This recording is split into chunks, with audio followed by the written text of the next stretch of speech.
Okay, guys, welcome to this new podcast. I'm with Alex. Very happy to get you here, bro. How are you? I'm doing awesome. How are you? I'm very good, very good. You're one of the first from this podcast, so it's a pleasure to get you on board. I hope it's going to be fun. So, Alex, maybe you can introduce yourself for the people who don't know, and we will get on track. Sure. Yeah. Thanks for having me on. Sure. So my name is Alex Masmej, or I guess my real French name is Alexandre Masmejean. I am from Paris. I was born in Paris, and then I studied in England when I was 18 after the French baccalaureate, and I studied business management. And what else? After that, basically, I tried to do startups. Actually, I wanted to drop out at like 19 after my first year of university in England. Okay. But my parents were like, no, you can't do that, blah, blah, blah. But at least I guess like I trained their brain that I will end school early. And so when I did finish my bachelor's degree at 21, that's when they were like, all right, fine. You got your, license, you got your bachelor's degree. Now you're free to do whatever. So I did not do a master's degree. I did not apply for a job or a graduate job. Yeah. I was like, I'm just going to start a startup. When I started, I had no money, I had no network, and I didn't know what to do. I went on like a Tinder to find a co-founder. I started a company in 3D printing, but it was bullshit. We're searching yourself. Yeah, exactly. I was exploring. And so I was like, okay, I think if I want to start something, I need to start it with really exceptional people. That was my one lesson for my first startup. And I was like, all right, I'm just going to try to meet the best people I can, the best communities I can on one hand. And on the second hand, I was like, I want to be the world's best at one technology. Okay. And at the time, I was like, okay, 3D printing, that's a little bit bullshit. I don't really care too much. And I thought of 3 fields that I would potentially explore, and then I would dedicate like 10 years of my life to one field. This was like back in 2019, 2018. I chose to explore AI, AR, VR, and crypto blockchain. Okay. And I tried AI, but AI was not ready as it is today. And I was like, I don't have a PhD in maths. I'm very bad at maths. I was very bad at school. And so I was like, okay, AI, I'm not some PhD. I don't have any data that only I can use. So I cannot do AI. VR or like AR, headsets, it's hardware. It's physical stuff. And so you need to raise a ton of money. And so I was like, okay, I'm like 21. There's no way I can raise $1 billion. I can raise maybe $5 million, but over $100 million, I'm too young. I'm not experienced enough. Okay. And so the only thing left was crypto. And I was like, wow, crypto, anyone can join. And so, in 2019, I decided to spend 10 years on crypto. And that's when I started. And so, I guess. So you started by saying like, okay, I'm engaging myself for the next 5 to 10 years. We work especially and focus on crypto industry. And you started experimenting things. Yeah, 10 years. Okay. But it's been 4 years now. And I'm in crypto. Because, I started October 2019. Just to put the context, what did you do on crypto and what are you doing right now? So, I chose crypto, but also like one of my idol when I was young was Steve Jobs. And so I always wanted to do a consumer product. I wanted to build something for consumer. I don't want to build any infra stuff. I don't want to do some B2B SaaS.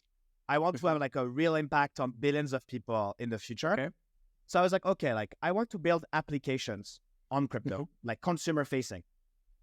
And so in 2019, I joined a group of very crazy people called Meta Cartel.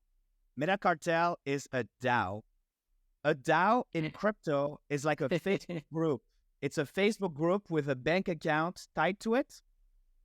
And so you can raise money and then you can decide what to do with the funds, right? It's like a subreddit with a bank account.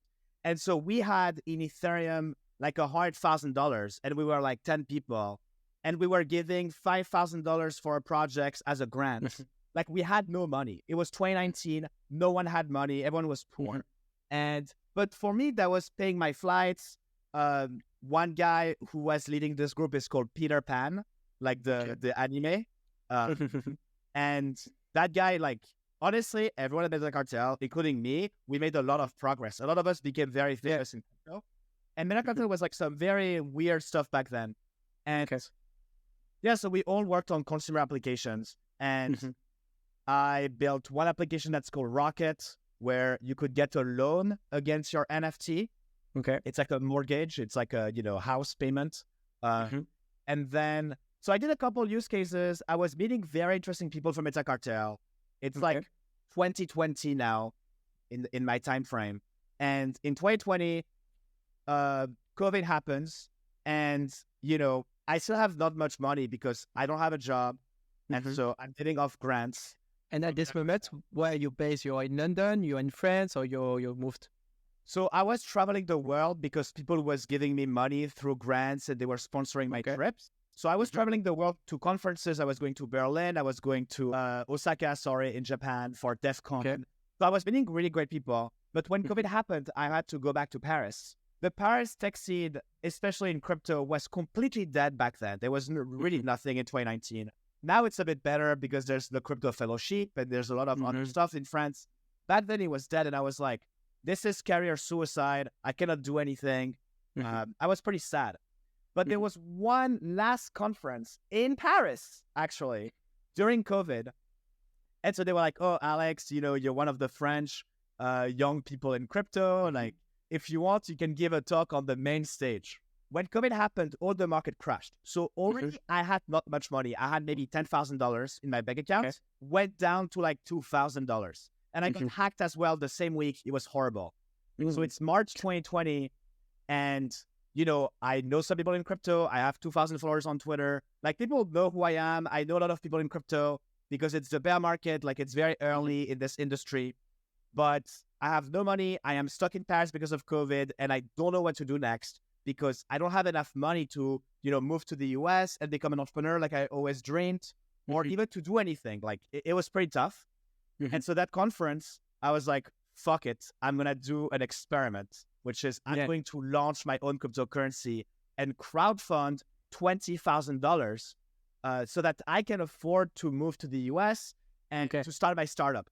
And so I did crowdfund your own departure. You crowdfunded your own journey at the beginning of your journey. Yes. Exactly. I crowdfunded my own journey because I come from like, a middle upper class family in France. So like I can sell my parents' house. It's fine. But I don't have money. I don't have some, early money in my life. $20,000 that can pay my visa, that can pay my flights, that can pay my house for a couple of months. I created it with a cryptocurrency and it went viral. It was crazy. So many people were talking about it. If you typed Alex on Google, I was like the number one results. It was awesome. So you basically gave your name to the cryptocurrency, and you presented as did you present your project like this is the crypto to make me do this? How did it went to present this to the public? Yeah, well, it's recorded because it was on main stage in Paris for ECC, which is like the main Ethereum conference. And so you can see on YouTube, basically I'm saying I want like a safety net, like filet de sécurité, but this was a conference in English. I want a safety net to become an entrepreneur in the United States. And I was terrified when I said this because the average crowdfunding is $700. And I was asking for $20,000. People knew who I was in crypto because back then the scene was very small. But still, it was a little bit, ballsy and brave to do. But I was like, fuck it, because I'm so poor. There's nothing else I can do anyway. And I don't want a job. Yeah. And so it went viral. And so then I was like, wow. I have all of those Alex holders. And actually, my presentation included that it's not just crowdfunding for altruism. It's not a charity because I will give back a portion of my income when I become an entrepreneur. That's what I told them in the future. And I paid back all of it. And yeah, basically, it went really well. And I did other use cases because with a cryptocurrency, you can try other things. You cannot just do one use case. Like I I was one of the first ever cryptocurrency to do, like, if you hold enough of a cryptocurrency, you can unlock a group chat on Telegram, or you can unlock a group chat on Discord. Okay. I did this. I was one of the first people. So the people with the Alex token, they could join my group chat. And so it's only the people who have Alex who join the group chat. Okay. And same for people could vote on my life as well. That went very viral. Like some guys. You were putting utilities based on your life, your decision, accessibility to yourself, etc. Okay. Exactly. Like the more Alex tokens you bought, the more voting power you had. One Alex equal one vote. And so it was COVID. I was still stuck in France. And I was like, for like, 1 month, I can do anything. And I put 4 choices, like being vegan or running 3 miles every day or waking up at 6 a.m. just for fun. And people voted for running 3 miles every day. And so every day for 1 month in July 2020, I run 3 miles in Bois de Boulogne, which is like in Paris. And that's what I did. So the Alex token was really amazing because I was one of the pioneers of social media and crypto at the same time. Yeah, like it's a bit linked to the creator economy, to like crypto plus the creator economy. Yes, exactly. I was my own influencer on Twitter, so I'm not like a video influencer or an artist, but I was like an entrepreneur influencer with the Alex token, and I did a lot of use cases. And so it really taught me like how to think, how to link social media and crypto. And I love consumer applications. Like my life started because of social media and just meeting people and stuff that way. And so, I really learned a lot of insights. I was the first ever creator token, basically. Now, more people did some after me, and it's been amazing to see. So, Okay. And after doing this, do you don't want it to make this for other creators? Do you don't want it to create like companies maybe around it? Yeah, exactly. So that was my first idea because I didn't want to I didn't want to become like the Alex token person. I wanted to start a startup since I was a kid. I always wanted to start a company. And so I was like, okay, now I want to do this for everyone. And the problem is like the model I had initially is I give my future salary to people, but the problem is no one earns money on the blockchain. Almost nobody. Like digital artists, they earned money a little bit in 2021. But like most people in the world, they don't actually earn money on the blockchain. So it's really hard to scale my use case. My use case was like, I was a geek in crypto. People trusted me, but it was not a real blockchain mechanism. So to scale, I think it was pretty hard. And I realized, okay, like maybe I should hold off on social tokens and try later. And actually we tried 6 months ago at Showtime again, and I think it's coming back. But like, in 2021 and 2022, we did not do social tokens because I thought it was too early. Instead, we worked on NFTs because that was, the big thing back then. You have to, when you create a startup, it's good to have like ambition, conviction, or futuristic things, but at some point you have to face to the market. And if they don't understand, they are not ready to make this, like you have to face to what exists and what they understand. Okay. Exactly. Yeah. And so what did you build with Showtime, and what is the current stage of the company? Because I think it's your main and own company right now. Yeah. And it's like your focus. Yeah, for sure. So so Showtime started in 2021. So I almost did my whole life story now. So Showtime started in 2021. And at the time to raise funding, I sent to VCs, like I was the only person in the world to create my own token. So it makes me unique to fund me.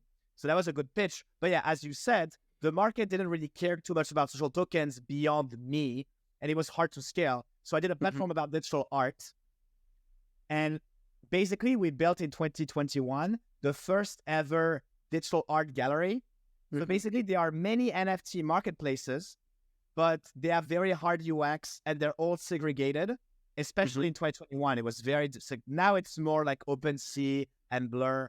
Back then, there was Foundation, Zora, Super Air. It was really, really diversified, and it was hard to use. And so we're like, okay, what we should do is connect your wallet, and then you see all your NFTs, and you can edit your profile, and you can follow people. So we try to do kind of like the Instagram showcasing all your NFTs. And so we did this in 2021, and kind of like the Alex token, it started going really, really well. We grew a lot. Like on day one, we raised $8 million from Paradigm and Naval Ravikant, Balaji, like really amazing, incredible investors. And the company was very young. It was just like 2 months old. And so that went really well.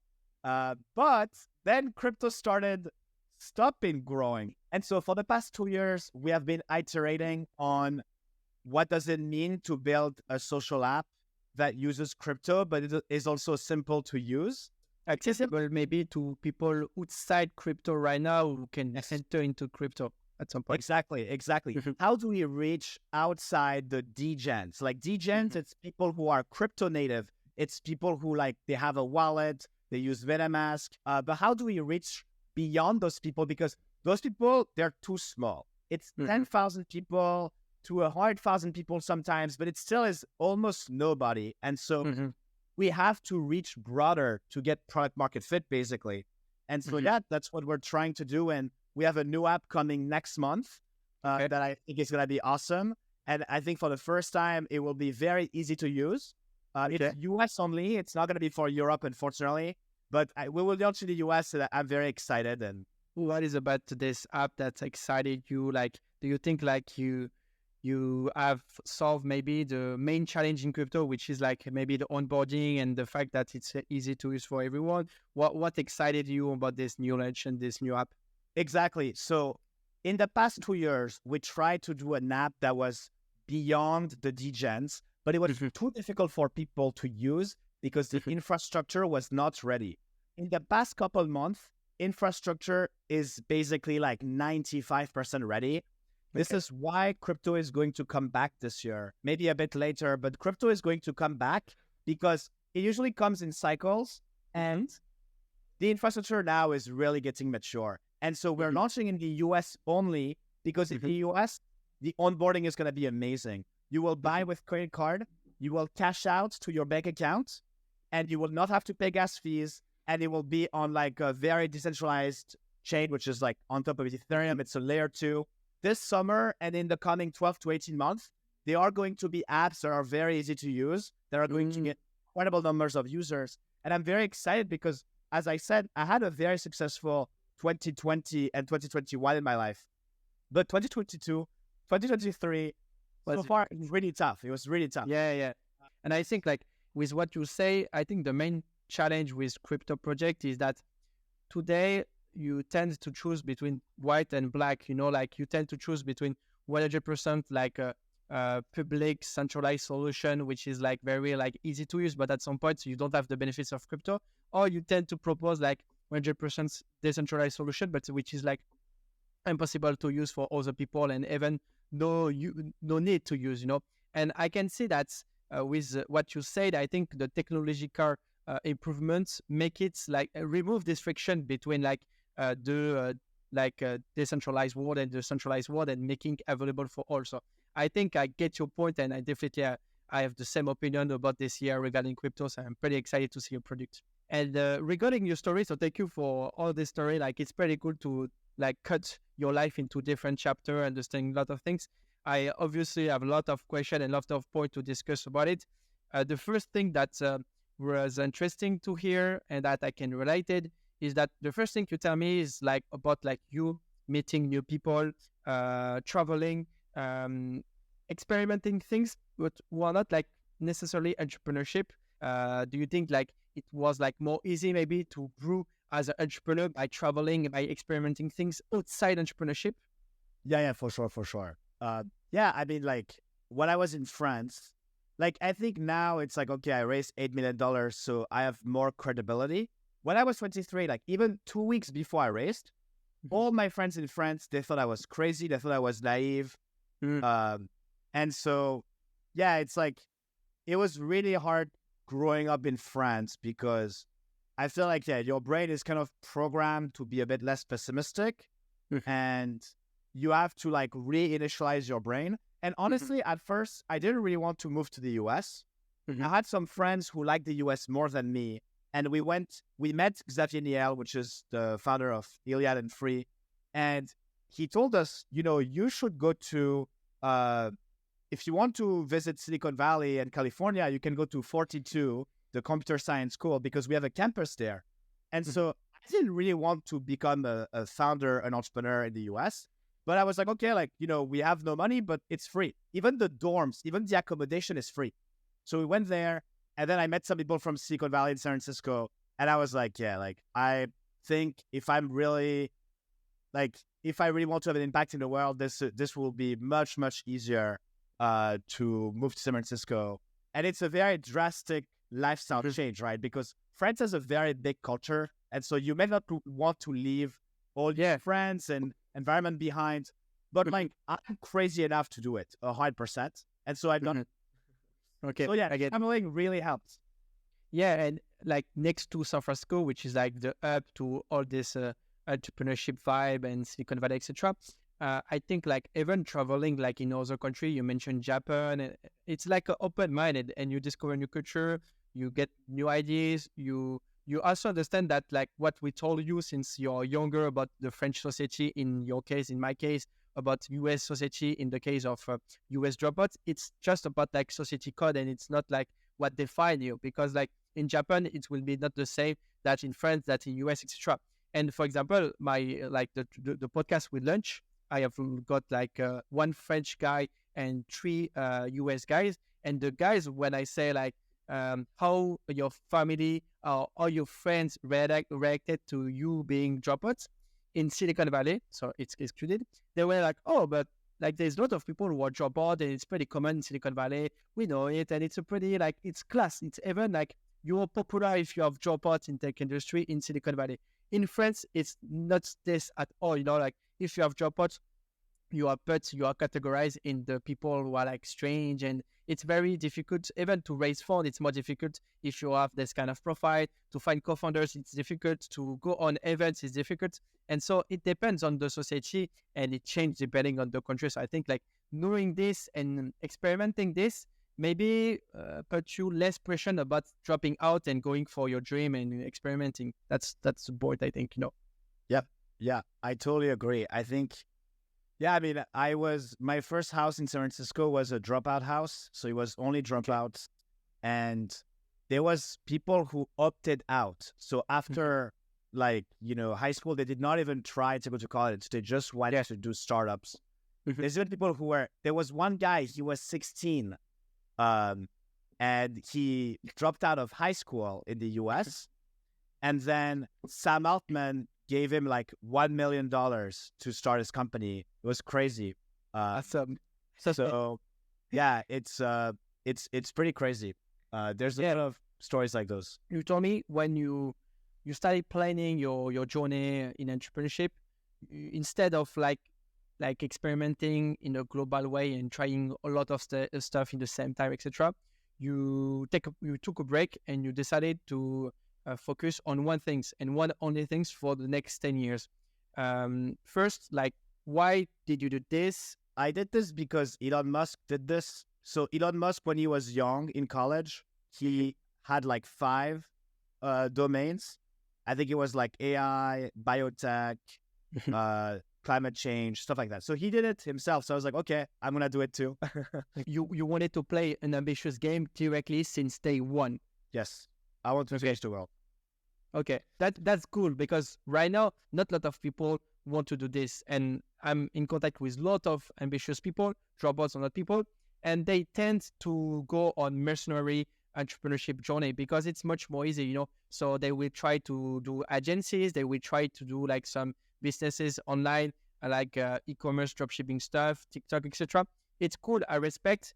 I can say that it's more trendy for young people today that's trying to go on a 10 years journey to change the world. I think, well, first of all, like if you're not, if you don't have much money in your life, that's okay to want to have money. Like I don't need money now because I have VC funding. Like I can change the world. I'm not distracted by money, so I don't care about mercenary stuff.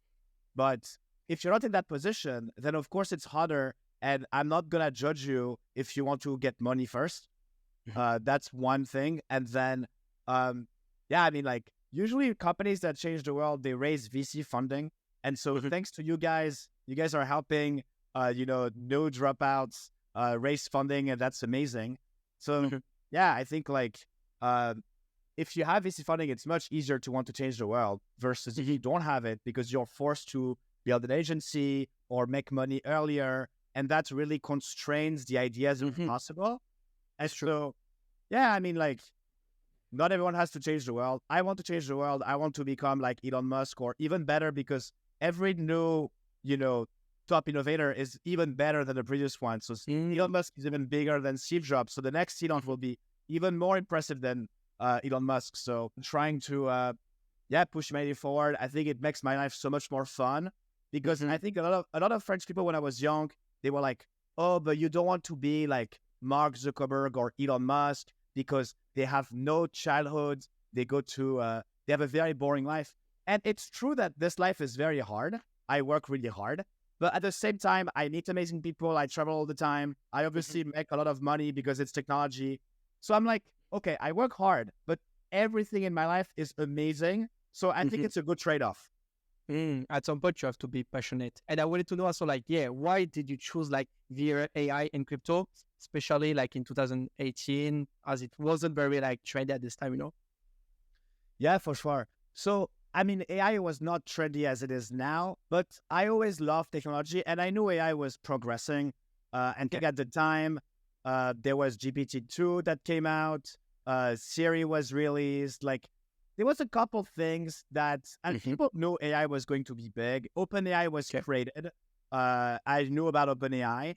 But yeah, it was still very much at the research phase. And I thought, I'm not qualified to do research. I cannot do prépa in France. I cannot do anything. So no way. That's why I stopped. But AI was still quite big at that point. Like, it's a very old field. And then AR, VR, I don't know. Like, I just saw that, Apple was doing a headset, and I saw that Magic Leap was doing a company. So I thought maybe like I could build an AR, VR headset. But like I didn't have the funding nor the expertise. It was also very hard. I know Max Coutet, who's a French entrepreneur who built one himself, but I'm not as smart as Max Coutet, I think, on that. And so AR, VR was too tough for me. And yeah, even funding, Magic Leap, they raised $1 billion. And so I was like, I cannot raise $1 billion at 21. It's too much.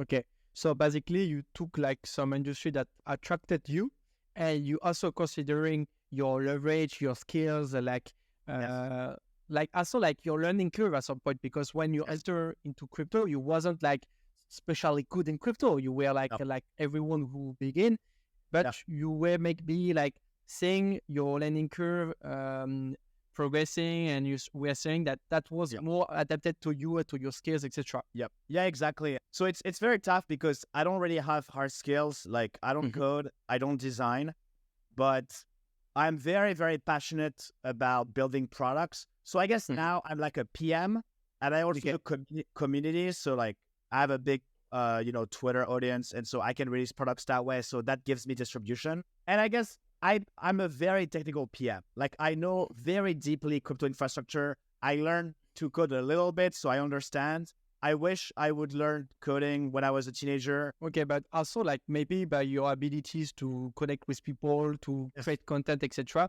That's definitely match with crypto industry, And like I think like the future great entrepreneurs in crypto will be PM, because this is the main challenge, like the product management stuff, like is the number one challenge to make the adoption at some point in crypto. Yeah. So that's definitely a fit.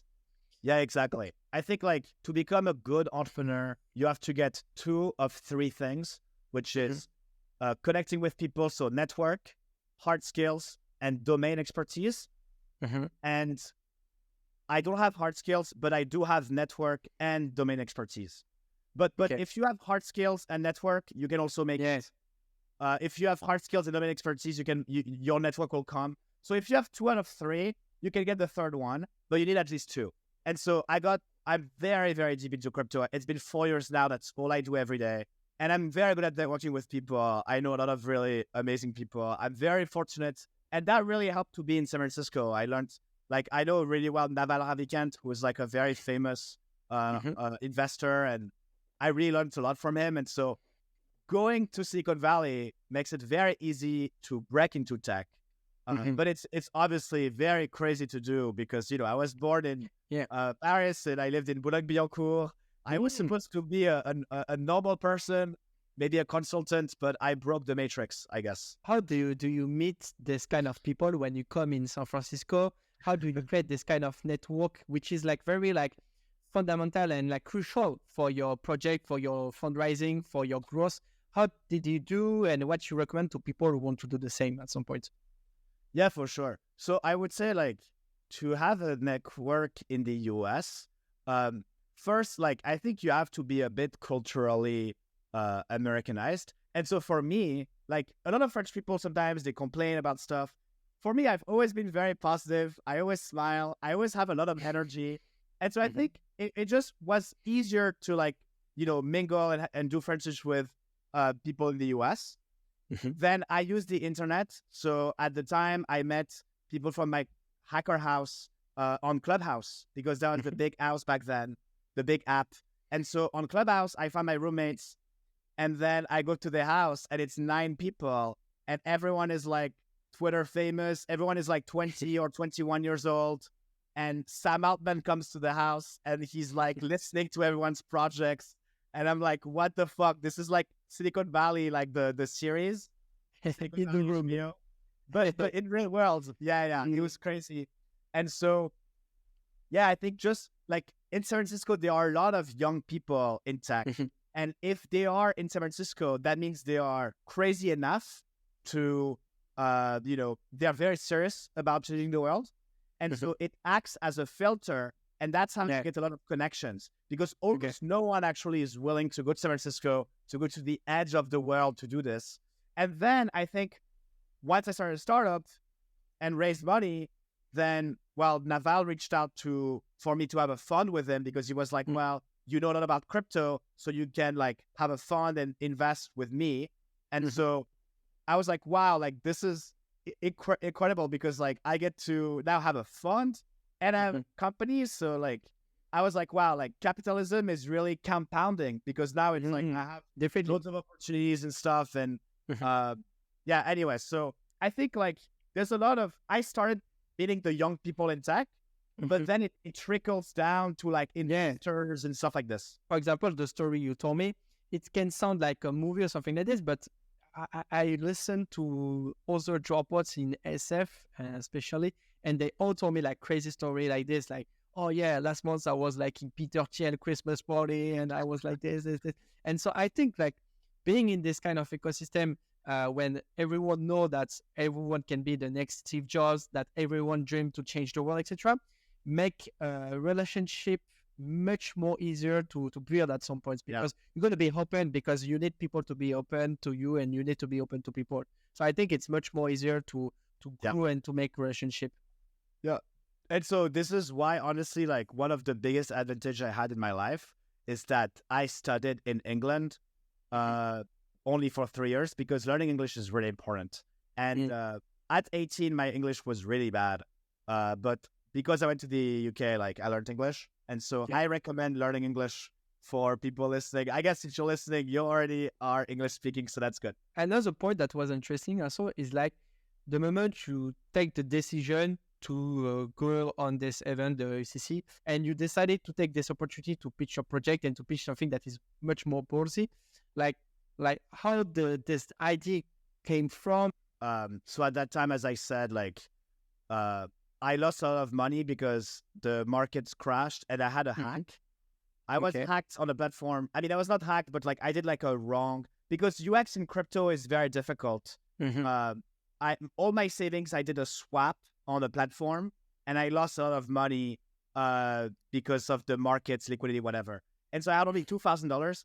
This was one of the worst days of my life. I was like, wow, like I have a bit of a network.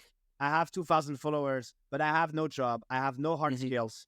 I have no company. I cannot raise funding. It was one of the saddest days of my life.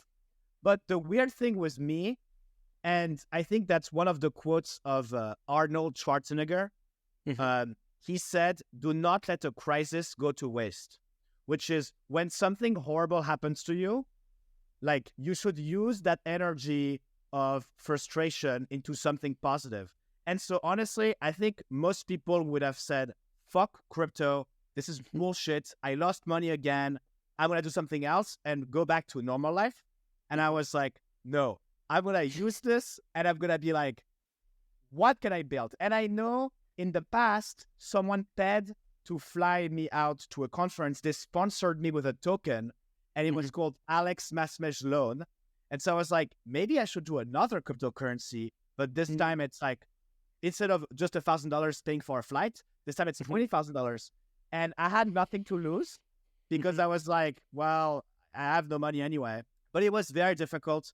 And I think like, this is maybe one of my strengths. It's like, I have a lot of hardships in my life, but when that happens, I feel like it makes me stronger. Like I have a doc of my hardships in my life. Like I'm going through a hardship too right now because I'm stuck in France. I fucked up my visa. And so you're still in France. I'm still in France. I'm in Paris right now. It's snowing outside. Yeah. And so because my visa has been delayed because I did some wrong thing, I renewed it too early. And like my life is in San Francisco and I have to do 5 more weeks in Paris. I was very bad because I have a team in Paris. But again, I was like, all right, every time I have a hardship, do not like positive. And so that like, now I'm working even harder than if I went back to the US. So I'm like, let's go.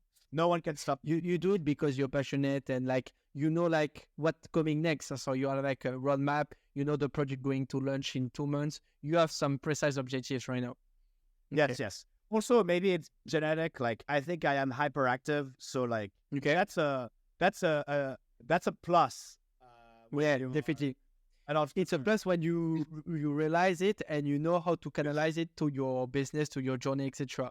But definitely, and we have a lot of hyperactive in the Quest ecosystem. I think I'm one of them, you know, so I can relate it. But yeah, I have a question because you told me like you got this conviction when you started like Showtime about social token, but you got confronted to the market and you decided to took this pivot and to change a bit the roadmap. It's pretty common to like have a conviction, have like a strong belief, go on the like very ambitious journey and project, and you face to the market and the market is not educated, or maybe your conviction and your thesis was not the good one at this moment or for forever. How do you manage this? Like, how many times did you try to follow your conviction? At what moment did you decide to face to the reality and make your pivot? I do believe that for me, like ambitious company is about like iteration, resilience, and finding the best fit to the market. So it's very like a subject that is very important for me, for us at the Quest, but also for every ambitious entrepreneurs who will follow like this kind of crazy conviction, you know? Yeah, for sure. Well, for me, it was very, very tough. I was right a lot in 2020 and 2021. In 2020, I do the Alex token. It goes viral straight away. And I do multiple use cases and they all go viral. Like Control My Life, I get like lots of articles, Forbes and stuff. Then I knew I didn't want to build a platform for creator tokens yet. I was like in the future, but not now.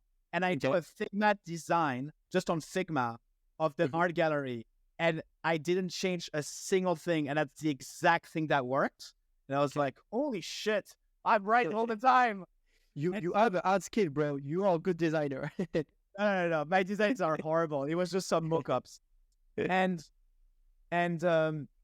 But then when crypto stopped growing and digital art stopped being as big of an industry, people didn't really need an art gallery anymore because everyone went on just one platform.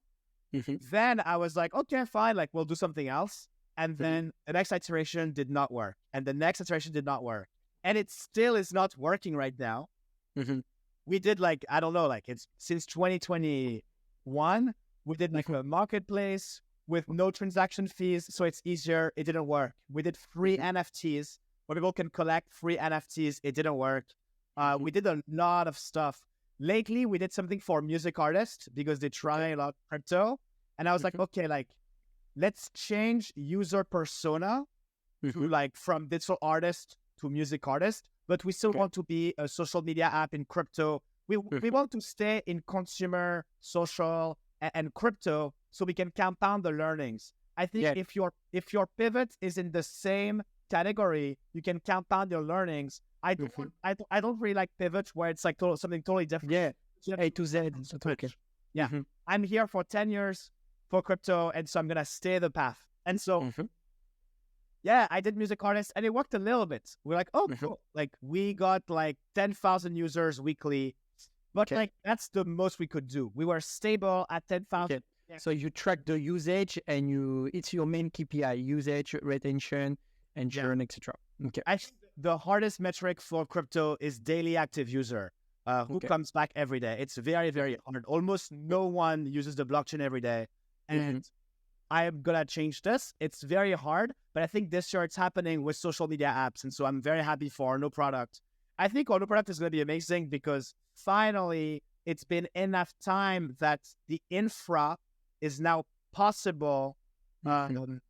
It makes it possible for easy apps to be created. But honestly, very, very new. It's maybe weeks old, not even.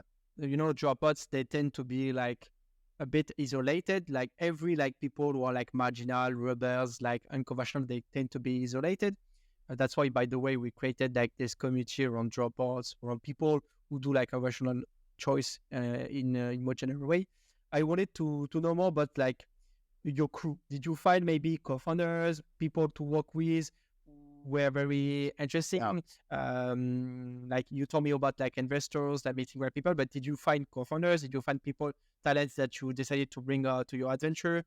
Yeah, for sure. So yeah, being ambitious is very lonely. It's really difficult. Even today, like, I mean, now it's fine. I have a support network, but like, even like in 2023, there was a couple months where I felt a bit lonely because it was very tough. Yeah. So, I mean, I can talk about this a bit more. So I had a co-founder for the first year who built the MVP because I could not code. Okay. But our investors in crypto, they are very technical. Like the investors, they're more technical than me, actually. Okay. And they said to me, Alex, like you are great, but your co-founder is not good enough technically. And at some point, you need to replace him with a real CTO. And what happened is like, despite my co-founder not being very good technically, the app started growing a lot when we started Showtime. And so I kept him around, but eventually he was not a good fit. So I had to push my co-founder out. And do you think like the good fit was very like just based on the skills, or like it was also like question of human fit, etc.? Yeah, it was also a human fit, as in like, I think he was a bit shy as a person, and it prevents you from being a good leader because as a CTO, you need to be, hiring technically people. So he was a bit shy, but anyway, like he sold shares of Showtime. So now he's like a multi-millionaire. Do you recommend in this way to embark with people you like, to people you valorize as co-founder, as early employers, or do you think like being alone and being solopreneur is much more like easier? Like it's complicated to answer to this, but what is your opinion regarding this?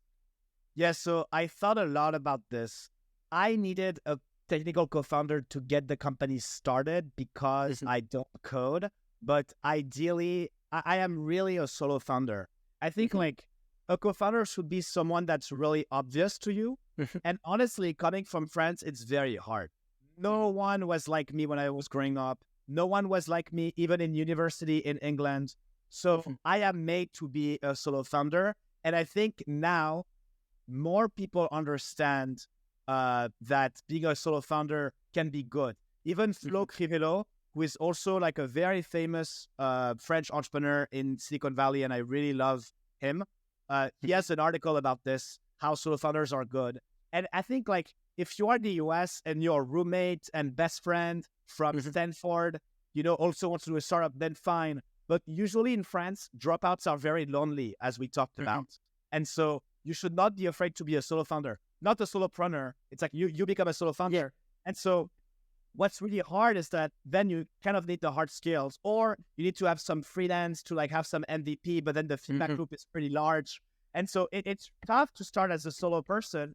That's why I had one and then we broke away. But I think if you are a solo founder, if you don't go along with anyone, if you don't have a best friend that's also in the same space as you with complementary skills, that's okay. You can succeed as a solo founder. It's not like something that is mandatory at some point. And it's good that you mentioned it. Solopreneur and solo founder are definitely not the same things. Your co-founder should be like, if you're very ambitious and want to change the world, your co-founder should be exceptional. And that's very, very hard to find. And so going alone sometimes is better because you can improve on yourself, but you cannot improve someone. Like, unless brain transplant, you cannot change someone. So like, I would just work on yourself. If you don't know the perfect person, you are the perfect person. Okay, Alex, it was a pleasure to get you here. I don't know, like, if you wanted to share anything else to all the dropouts who will listen to your journey and to all the feedback you share. There's a lot of people who are listening, who are thinking of dropping out, who are already dropping out. They probably want to do like ambitious things. What would be like your recommendation to some of them? I would say, like, I think one thing that was very hard when I was 16 or 17 is like, really no one was believing in me. Like, some people were nice. They were just like, doubting, but they were nice. They were questioning. Some people were more mean. And so, yeah, I want to say, like, I believe in you. Like, whoever is listening, I believe in you. And I am more successful than people who say they don't believe in you. So that's a good thing. And I think that's what I did when I was young. Every person who criticized me, I was like, Steve Jobs is encouraging me to like change the world. And he is more successful than all of the haters. So I would say like, yeah, like, it's good to listen to people's advice who are successful. But if they're not successful, that's okay. You can ignore them. And it can be very tough. Honestly, for me, like, I didn't have a very good time growing up. Like, but we all live this kind of thing, like feel a bit isolated.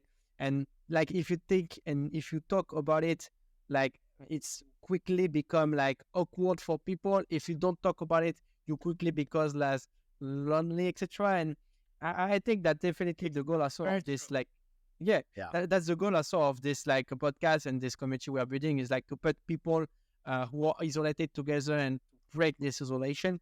And so, it was thank you very much for this time, bro. It was a pleasure. Thank you. I will put your social. I hope you will get a crazy lunch in 2 months.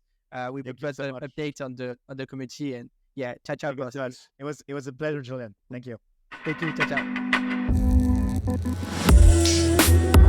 ciao.